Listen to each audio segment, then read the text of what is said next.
everybody, it's Rob Vegas, and of course I'm checking in from Melbourne, Australia, and we've got another exciting episode of Assemble the Troops on the go today. Now, just at the moment I'm not hitting it up in front of the camera, so you'll have to bear with me while we have these shorter form episodes, but it's all good because the content is top shelf, which is what everyone expects.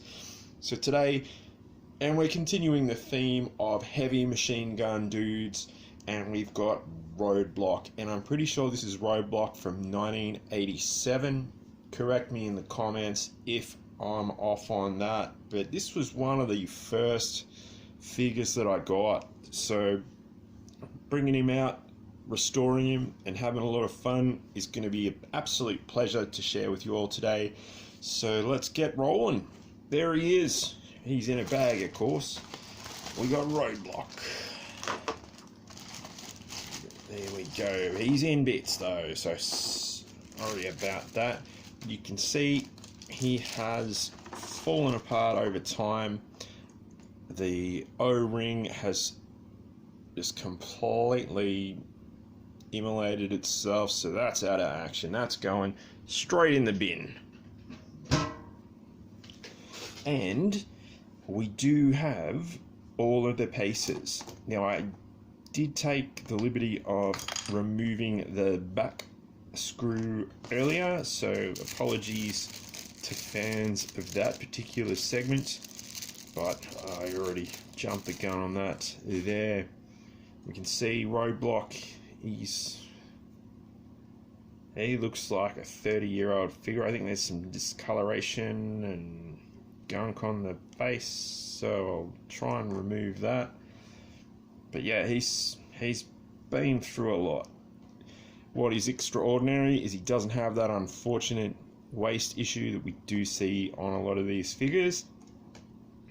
But otherwise, he's got his thumbs, so that's top shelf. We have all the bits. So without further ado, let's get Roadblock back together. Now, as always, of course, you've got to get your rubber O-ring. You've got to get your leg bits with that hook and pop that on there so it's all linked up. We've got to get that waist piece and thread the O-ring through. This time I do need assistance from the screwdriver, so let's get that happening. Eventually.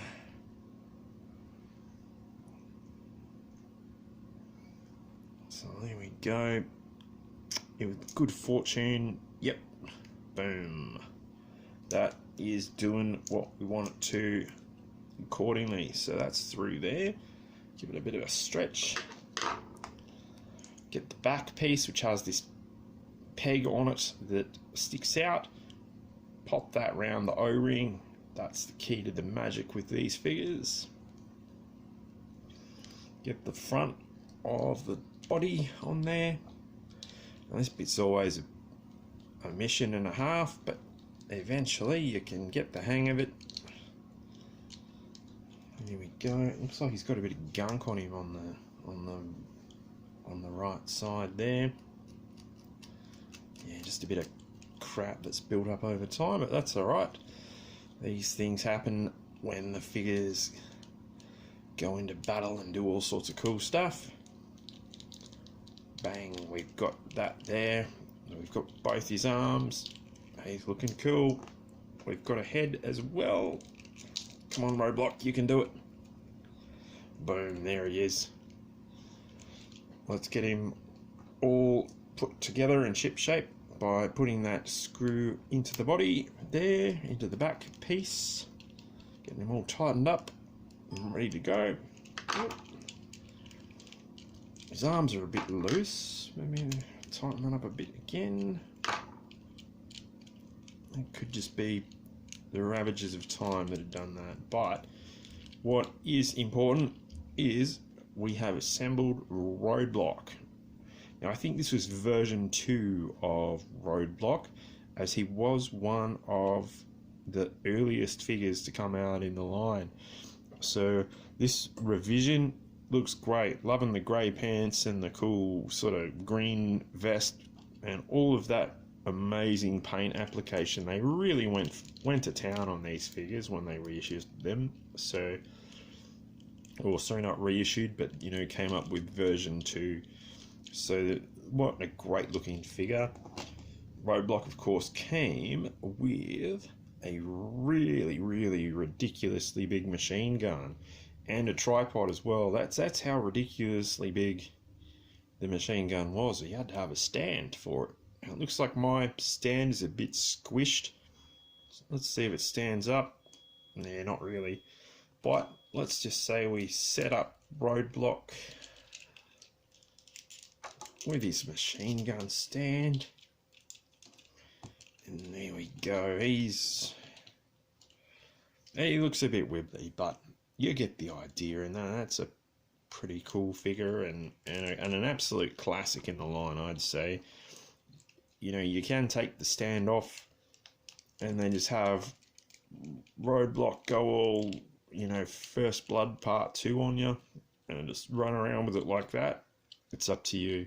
The choice is yours. But either way, you're getting a top-notch figure, and isn't it fantastic that we've been able to assemble him and get him back into action today, which is outstanding news. So very happy about that. We do have, of course, this other Roadblock that came out many years later in 1993, I'm going to guess. And there's that one. So there they are, side to side. There was also, I think, a space Roadblock as well, where he was in one of the crazy wild armor suits. Which Roadblock do you like best? Let me know in the comments below, and as always, like and subscribe and share and everything. I always look forward to seeing everyone's experiences and memories about these figures and all the fun that they had with them. And yeah, just sharing your G.I. Joe memories with the community, and most of all, having fun. So that's what it's all about. Here we go. That's Roadblock with everyone's favourite, the old M16 grenade launcher gun. So good stuff. But yeah, as I said, like and subscribe. You know the drill. Leave a comment below if you like these figures, and if you had them growing up, what were your memories of them and about all the fun you had. Everybody, Rob Vegas checking out from Melbourne, Australia for now, and I'll see you in the next video. Cheers, everybody.